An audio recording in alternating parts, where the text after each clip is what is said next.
Your bank just told you that you can afford a $450,000 house. They're lying to you, not on purpose, not because they're evil, but because the number a bank gives you and the number you can actually, comfortably afford are two completely different things, and almost nobody explains the difference before people sign on the dotted line. Here's what nobody tells you at the pre-approval meeting. The bank's job is to figure out the maximum amount they can lend you without you defaulting. That's it. That's the whole goal. They are not calculating your happiness. They are not factoring in whether you want to go on vacation next year, whether you want to have kids, whether you want to retire before you're 70. They are calculating risk, not quality of life. So when they hand you a number, let's say $450,000, what they're really saying is, we believe there is a low probability you will default on a mortgage of this size, based on your income and existing debt. That's a very different sentence than, you can afford this house. And that gap, the gap between what a bank will approve and what a human being can actually live with, is where a huge number of American homeowners get quietly crushed. Not in year 1, not in year 2, usually around year 3, when the property tax bill goes up, the HVAC dies, and they realize they have $40 in their checking account 2 days before payday. So today, I'm going to walk you through exactly how banks calculate what you can afford, why that number is dangerously misleading for a huge percentage of buyers, and the actual framework you should be using instead, one that accounts for your real life, not just your gross income on a piece of paper. By the end of this video, you're going to be able to calculate your own real affordability number in about 5 minutes. No spreadsheet expertise required. Just a calculator and the willingness to be honest with yourself. Let's get into it. Let's start with how banks actually do this, because once you see the mechanism, the whole illusion falls apart. Every lender in the US uses something called your debt-to-income ratio, or DTI. This is the single most important number in the entire mortgage approval process, more important than your credit score, more important than your down payment, more important than how charming you are in the loan officer's office. Here's how it works. Lenders look at two versions of this ratio. The first is called the front-end ratio. This only looks at your future housing costs, your mortgage principal, interest, property taxes, homeowner's insurance, and HOA fees if you have them, compared to your gross monthly income. Gross income, meaning before taxes, not what hits your bank account, what you make on paper. The second is called the back-end ratio. This is the big one. This takes that same future housing payment and adds in everything else you owe monthly. Your car payment, your student loans, your credit card minimums, any personal loans, and compares the whole pile to your gross monthly income. For decades,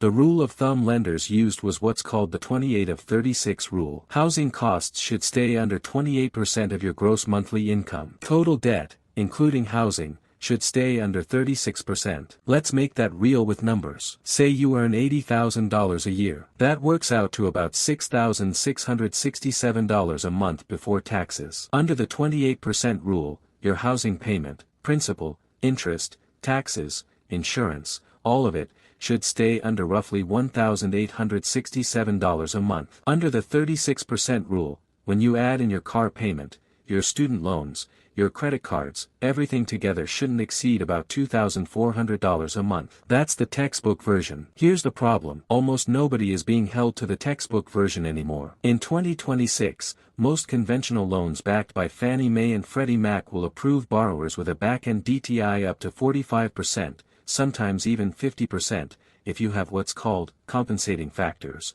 things like a high credit score, a large down payment, or a few months of expenses sitting in savings. FHA loans are even more flexible. They'll go up to 57% in some cases. VA loans can stretch to 60%. Let that sink in for a second. The conservative, responsible number was 36%. The number lenders are actually approving people at, right now, today, is creeping toward 50% or higher. This is not a conspiracy. It's not malicious. It's a function of home prices rising faster than wages for years in a row, combined with a lending industry that gets paid when loans close, not when borrowers thrive 10 years down the road. The incentives are misaligned, and the math has quietly shifted underneath an entire generation of buyers without anyone announcing it. So here's a scenario. Let's say you're a single buyer making $90,000 a year. Gross monthly income is about $7,500. Using a 50% back-end DTI, which, again, is completely within what many lenders will approve right now, you could theoretically be approved for total monthly debt payments up to $3,750. If you have no other debt, that entire amount could go toward your mortgage. The bank looks at that and says, approved. But here's the sentence the bank will never say to you. Half of every single dollar you earn before taxes is now going to debt. Not housing, not savings, not your future. Debt. And remember, that's before taxes come out. Once you actually get paid, after federal tax, state tax, Social Security, Medicare, and maybe a 401k contribution, your real take-home pay might be $5,500 or $5,600 a month. If $3,750 of your gross is going to debt, you can do the math on how little breathing room is actually left once the money hits your real bank account. This is the trap. The bank's calculation is based on gross income, but your actual life, groceries, gas, your phone bill, that birthday dinner, the unexpected vet bill, is paid for with net income. The bank's math and your life's math are using two different currencies, and nobody tells you that at closing. And here's the part that should genuinely concern you. DTI calculations only include debt that shows up on a credit report or loan application. That means your mortgage, your car loan, your student loans, your credit card minimums. Those count. But you know what doesn't count? Groceries, gas, utilities, childcare, health insurance premiums you pay out of pocket, streaming subscriptions, your gym membership, saving for retirement, saving for an emergency fund. None of that factors into the bank's equation at all. So a bank can look at two people who both make $90,000 a year, both have the exact same DTI, and approve them for the exact same mortgage, even if one of them has 3 kids in daycare and the other has 0 dependents and no other major expenses. The bank doesn't see the difference. The bank can't see the difference. It's not built into the formula. This is the single biggest reason why, what the bank says you can afford, and what you can actually afford, diverge so wildly for so many people. The bank's number is a ceiling based on risk of default. It was never designed to be a recommendation for your well-being. And I want to be clear about something, because this isn't a video designed to scare you out of ever buying a house. Homeownership can be one of the best financial decisions of your life. This is a video about making sure you're the one deciding what afford means, not a formula built in the 1970s and stretched thin by a housing market that's changed completely since then. So let's talk about where that 2836 number actually came from, why it doesn't fully apply anymore, and then, this is the important part, what you should actually be calculating instead. Historical context. Why the old rule is breaking. The 2836 rule isn't some arbitrary number someone made up over coffee. It emerged decades ago as a conservative benchmark, back when the relationship between income, home prices, and interest rates looked completely different than it does today. Back then, the assumption baked into that formula was relatively simple: one income, modest debt, stable job, and home prices that moved roughly in line with wages. If you made a certain amount, the house you could afford scaled fairly predictably with that income. That world doesn't really exist anymore. In a huge number of metro areas across the country, home prices have climbed far faster than wages have. Meanwhile, more buyers are walking into the mortgage process already carrying student loan debt that simply didn't exist at this scale a generation ago. Add in higher interest rates compared to the ultra-low rate years, and the entire equation that the 2836 rule was built on has shifted underneath it. So what happened, instead of the rule being thrown out, is that lenders quietly loosened the threshold while keeping the appearance of the same conservative-sounding guideline. You'll still hear loan officers mention 28 of 36 like it's gospel. But the actual approval thresholds being used behind the scenes have crept up significantly: 43%, 45%, 50%, even higher with the right compensating factors. This matters for you because it means the rule you've probably heard about, maybe from a parent, maybe from a finance blog, is functioning more like folklore than an actual constraint. It's a story that gets repeated because it sounds responsible, while the actual lending practice has moved on without updating the story. Here's the analogy I want you to sit with. Imagine a speed limit sign that says 55, but every single police officer on that road has been quietly instructed not to pull anyone over until they hit 75. Technically the sign still says 55. Practically, the real limit is 75. If you're driving based on the sign, you're going to make decisions that don't match reality. And if you're driving based on what everyone else is doing, you might end up going 75 without realizing how much riskier that actually is for your specific car, your specific tires, your specific situation. That's exactly what's happening with home affordability in America right now. The sign says 28 of 36. The actual lending behavior says something closer to 45 or 50. And almost nobody pumps the brakes long enough to ask which number their life, not their lender, can actually sustain. So now that you understand why the old guideline has drifted, let's actually sit inside the numbers for a minute, because seeing this play out with real figures is what makes it click.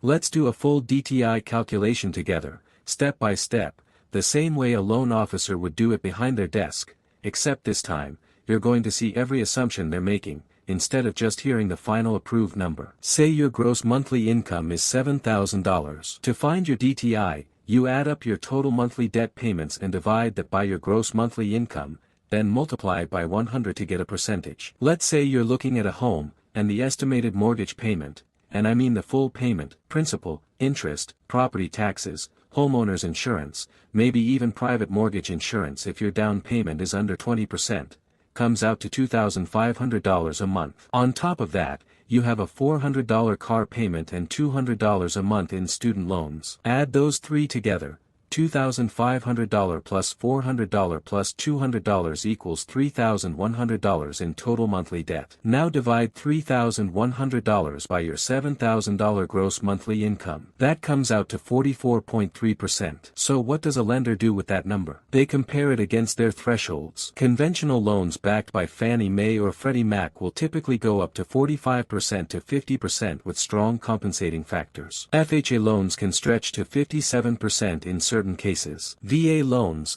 available to eligible veterans and service members, can go as high as 60%. At 44.3%, this hypothetical buyer is sitting right at the edge of, comfortably approved, by conventional standards, and well within range for an FHA loan. The lender's system says yes. The lender's system says, this person can handle this. But notice what's missing from that calculation entirely. There's no mention of groceries. There's no mention of gas. There's no line for, what if the car needs new brakes this year? There's no consideration of whether this person wants to put money into a retirement account, build an emergency fund, or take a single vacation in the next 5 years. The formula only sees debt. It does not see life. This is exactly why two people with identical DTI ratios can have wildly different financial experiences once they move into the same house. One of them might have a partner with additional income covering groceries and childcare, generous employer benefits, and zero other financial goals competing for their paycheck. The other might be a single parent supporting 2 kids, paying for after-school care, driving an older car that needs constant repairs, and trying to save for their child's future on top of everything else. The bank looks at both of these people, sees the same 44.3%, and says, same risk profile, same approval. Your actual life says something completely different. Let's go a layer deeper, because I want you to really understand what counts and what doesn't in this calculation, because this is the part that trips people up the most. Debts that count toward your DTI, your new mortgage payment, any car loans, student loans, credit card minimum payments, personal loans, and any other recurring installment debt that shows up on your credit report. Things that do not count, no matter how large they are in your actual monthly budget: groceries, utilities, gas, health insurance premiums you pay independently, childcare costs, school tuition, subscriptions, your gym membership, contributions to retirement accounts, and contributions to savings or emergency funds. Think about that list for a second. Childcare alone can run anywhere from several hundred to well over $1,000 a month for a lot of American families. And it is completely invisible to your DTI calculation. A bank can approve you for a mortgage that's mathematically safe by their formula while you're simultaneously paying more for daycare than you are for your car loan, and none of that childcare cost ever entered their math. This is not a flaw that's going to get fixed. It's just how the system is built, because DTI exists to answer one very narrow question for the lender. If this person's income stopped changing tomorrow, how likely are they to keep paying us back? It was never built to answer the question you actually care about, which is, will this house payment let me live the life I actually want? Let me paint a picture, because numbers in the abstract are easy to nod along to and then forget the second the video ends. Imagine a couple, we'll call them Maya and Daniel, combined gross monthly income of $8,500. That's a solid household income by most standards. They've been pre-approved, and on paper, everything looks great. Here's their existing debt before even adding a mortgage: a $475 car payment, $250 a month in student loans between the two of them, $125 in credit card minimums, and $75 toward a personal loan they took out a couple years ago. Add those up and you get $925 a month in existing debt. Divide that by their $8,500 income, and their back-end DTI, before any housing costs at all, sits at about 10.9%. Very healthy, very comfortable. Now they find a home priced at $340,000. They put 5% down, which means they're financing roughly $323,000. Once you factor in principal, interest, property taxes, homeowners insurance, and private mortgage insurance, because their down payment is under 20%, their estimated monthly housing payment comes out to roughly $2,450. Add that $2,450 to their existing $925 in debt, and their total monthly obligations are now $3,375. Divide that by $8,500, and their back-end DTI lands at just under 40%. Comfortably within range for a conventional loan, especially with decent credit and some savings in the bank. The lender looks at this and says, "Approved, no problem." But here's what that calculation never asked Maya and Daniel: do you want to have kids in the next 2 years? Because childcare in a lot of metro areas runs $1,200 to $1,800 a month per child. Do you want to keep contributing to retirement accounts at the same rate you currently do? Because once that mortgage payment kicks in, something in their budget is going to have to flex, and it's usually savings that flexes first, since it's the only category without a contractual due date attached to it. Do they want to travel? Do they want a cushion if one of them loses their job for a few months? Do they want to replace that car in 3 years when it inevitably starts needing expensive repairs? None of that is in the 40% number. The 40% number is purely a statement about repayment risk to the lender. It carries zero information about whether Maya and Daniel are going to feel financially squeezed, stressed, or stuck 5 years from now. This is the gap I keep coming back to, because it's the entire point of this video. The bank's approval is a ceiling, not a recommendation. It tells you the most you could borrow without the lender losing money. It says absolutely nothing about whether borrowing that much is going to make your life better or worse.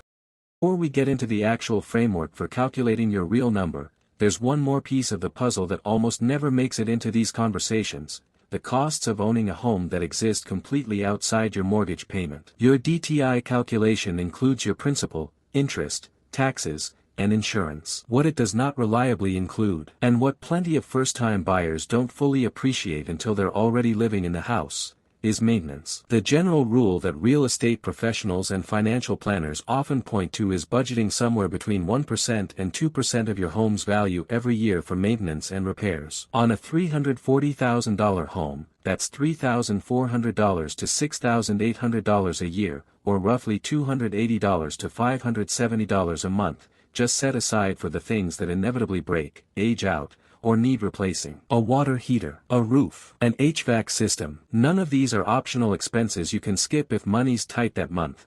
They're the cost of the structure existing and aging, the same way your own body needs maintenance as it ages. Then there's HOA fees, if your home has them, which in some communities can run anywhere from $50 a month to $500 or more, and which are not optional and not something you can negotiate your way out of. There's also the simple reality that utilities tend to be higher in a house than they were in whatever apartment or rental you were in before, especially if you're upgrading in square footage. More space to heat, more space to cool, more space to light. None of these costs show up in the bank's calculation. Not one of them. Your DTI ratio has already been calculated, your loan has already been approved, and your monthly affordable payment has already been determined. Entirely before any of these very real, very predictable costs enter the conversation. This is why so many new homeowners describe feeling financially fine on paper while feeling squeezed in real life. The math they were approved on and the math they're actually living inside of are simply not the same math. Reframing the question. So at this point, you might be feeling like the system is rigged against you,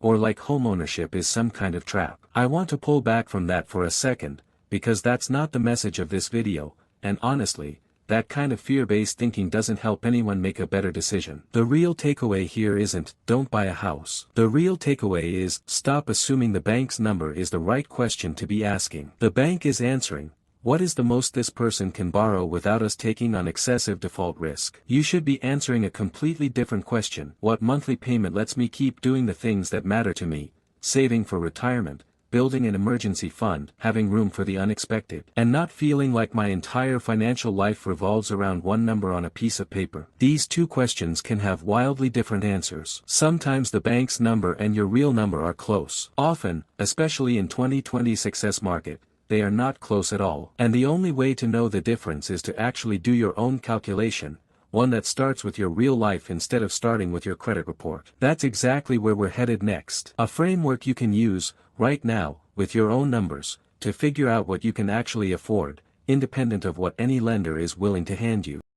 Okay, here's the part you actually clicked on. Let's build your real number. I'm going to walk you through a framework I'm calling the take-home triangle. It's 3 steps, and unlike the bank's formula, every step starts with money you actually have, not money you theoretically earn before the government and your employer take their cut. Step 1. Start with net income, not gross income. This is the single biggest shift you need to make. Forget your salary. Forget what your offer letter says. Pull up your last few paychecks and find your actual take-home pay. After federal tax, state tax, Social Security, Medicare, health insurance premiums, and retirement contributions. This is the number that determines what you can genuinely spend, because it's the only number that ever actually lands in your checking account. If you're salaried at $80,000 a year, your gross monthly is about $6,667. But your real take-home, depending on your state and your withholdings, might be closer to $5,000 to $5,400 a month. That's the number we're working with from here forward. Not the bigger, more impressive sounding number. The real one. Step 2.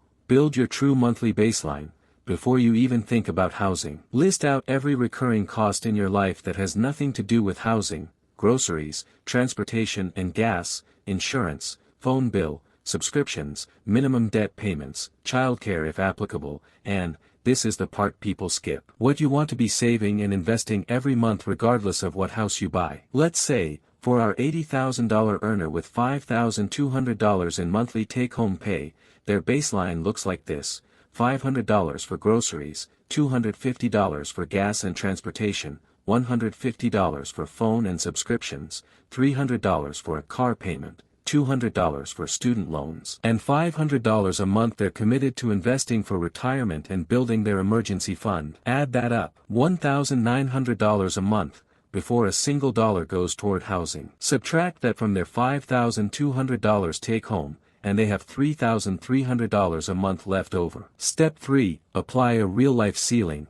not a bank ceiling. Here's where most affordability calculators get it wrong. They tell you to spend up to whatever's left. But you also need a buffer for irregular expenses, car repairs, medical costs, gifts, the occasional dinner out, home maintenance once you own. A reasonable approach is to keep your total housing payment at around 25% to 30% of your net take-home pay, not your gross, and to treat that as a true ceiling, not a target to max out. For our example, 25% to 30% of $5,200 net income is $1,300 to $1,560 a month for housing. Compare that to what the bank might approve using gross income and a 45% DTI, which could put their approved mortgage payment north of $2,200 a month. That's a difference of $700 to $900 every single month between what the bank says and what your real budget says. Over a 30-year mortgage, that gap compounds into the difference between a house that lets you breathe and a house that owns you. This is why the take-home triangle matters. It forces every dollar to come from money you've actually verified you have,